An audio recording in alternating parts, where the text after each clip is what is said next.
J'ai amené le fourreau de l'entraînement de l'enrouleur de Génois, qui est récent, qui est un gage de qualité. Voilà. Je vais regarder. Je ne vais pas dérouler entièrement le Génois parce qu'on est vent arrière, c'est pas l'idéal. Mais le Génois, d'après ce que je peux voir, il est relativement récent. Il est de marque X-Voile. Ce sont des voiles de qualité et en général performantes.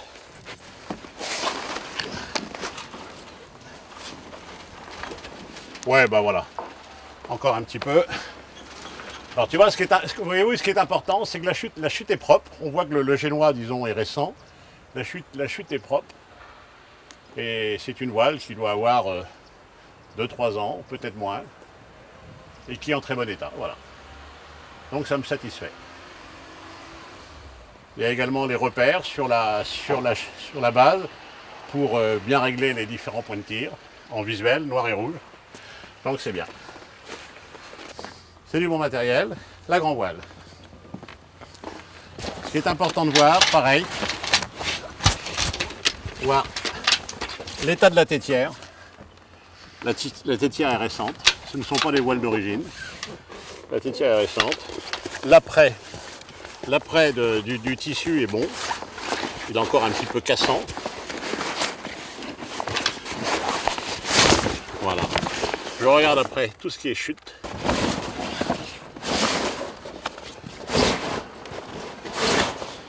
Non, là je suis pas inquiet. Quand je vois des passages de prise de riz de cette qualité, la grand voile est récente et il n'y a pas de problème.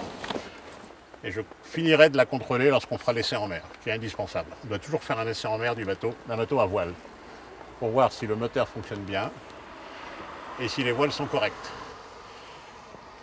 Je vais refermer et je vais quand même faire démarrer le moteur pour voir comment il fonctionne.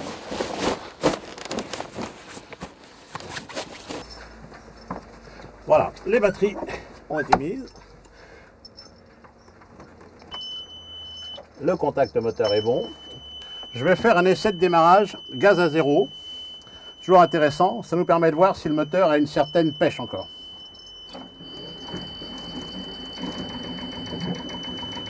Et bien le moteur, important, il a démarré gaz à zéro.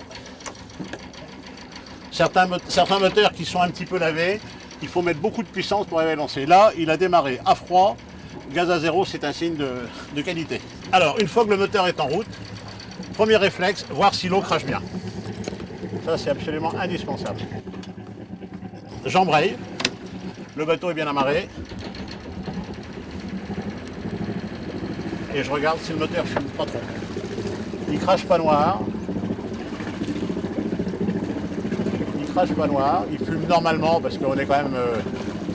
il fait pas très chaud extérieurement. Et je n'ai pas de vibration au niveau de l'hélice. Donc le résultat est satisfaisant. L'étouffoir marche bien. Je redémarre une fois le moteur. Non, il y a un problème de batterie là. Il a un problème ou de batterie ou de bouton poussoir. Parce que manifestement, il démarre une fois sur deux. Voilà. Je demanderai au chantier de contrôler l'état de charge de la batterie moteur et éventuellement le bon contact du bouton poussoir. Et je referme bien sûr la vanne. Le bateau me plaît bien, il est sain.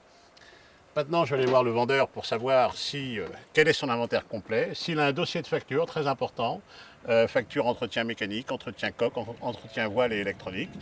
Et on va discuter du prix au regard des équipements et de la valeur globale du bateau. Voilà.